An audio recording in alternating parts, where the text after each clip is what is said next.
The pop music business is about as volatile a field of work as anyone could imagine. One day, you're a member of a hot new up-and-coming group. By the next day, you and your colleagues are has-beens, desperately trying for a comeback tour. Some musical groups, a very few, defy that iron law and survive and even flourish year after year, decade after decade. Terrence Smith takes us to hear a group that has endured for the simple reason that they are tops in their class.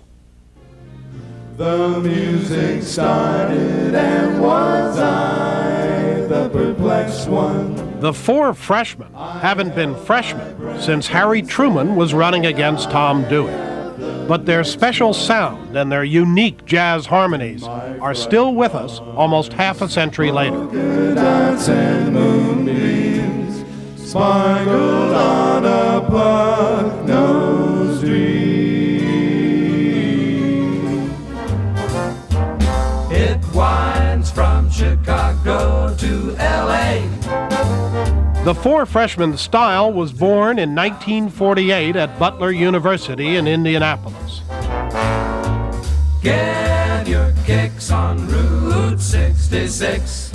The original freshmen are gone, but the musical institution they created is still entertaining audiences thanks to the current crop of freshmen.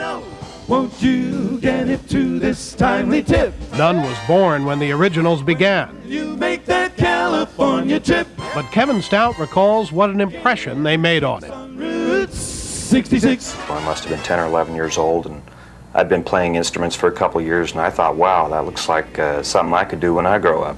That's why, darling,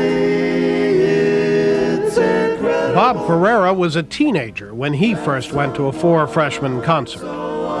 I'd heard a lot of vocal groups, but I'd never heard any that were quite like the Freshmen. And the fact that they played instruments made it, how can they do that? Why can't I let you know the song my heart would sing? That beautiful rhapsody of loving you that spring. The music is sweet. Mike Beisner has a simple explanation for why the Four Freshmen have endured. Sinatra and all the greats, they have never compromised the music in a sense. The Freshmen have always recorded good songs, standards, songs that lasted for a while, and has always been a consistent style. It don't mean a thing if it ain't got that swing.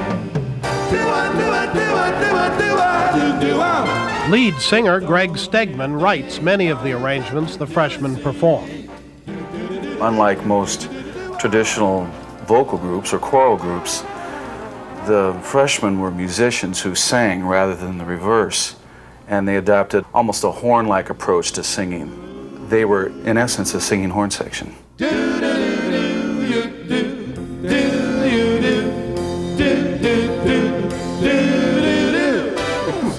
There have been like, what, 16, 18 groups, I think. But if you count each man, then somebody else changes. The two surviving originals are Ross Barber and Bob Flanagan. It's always a pleasure to see both of them and have them come up and join us. Both are retired now, but they occasionally join the current freshmen for old time's sake. This reunion took place at a concert near Tucson. Swing as we go through the years. We go through the years. We go through the years.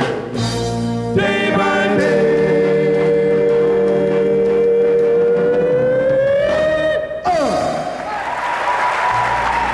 At the senior prom. The big break for the freshmen came when band leader Stan Kemp persuaded Capitol Records to put out their album. Their songs became the theme music for a whole generation of college students in the 1950s and 60s. Graduation day. I'm always chasing rainbows,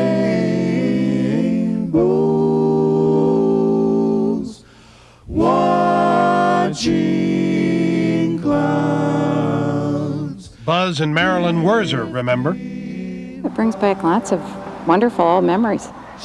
We had parties in people's basements and so on, and 45 records, that's 45, what I remember. the old 45, the big spindles. and the Four Freshmen were always a part of those parties. Come on inside. We're going to hear some singing. We're going to hear some chirping. Dave Bentley hosted this Sunday afternoon party for the Four Freshmen fan club at his home in New Canaan, Connecticut. He's been a fan since his days at Cornell.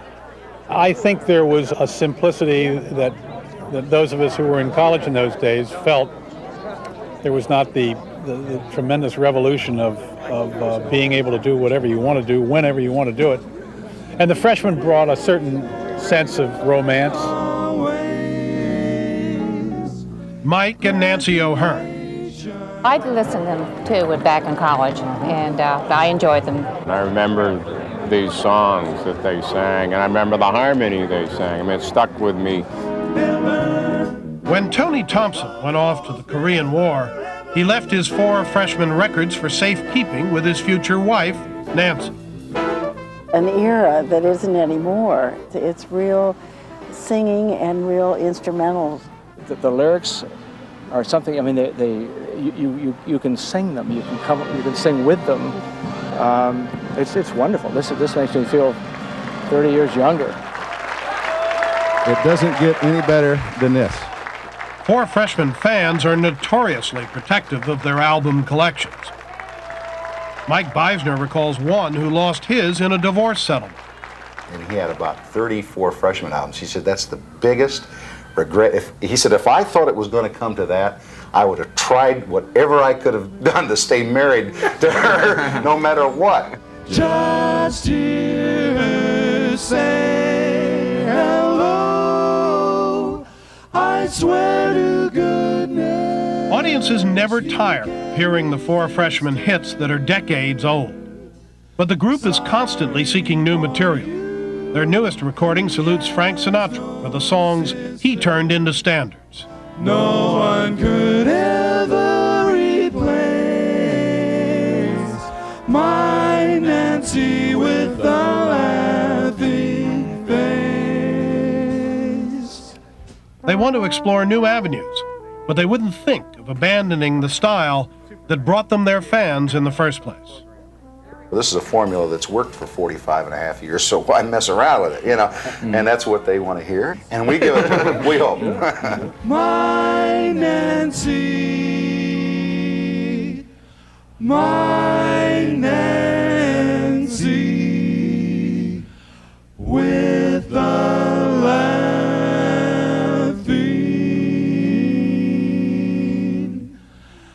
face.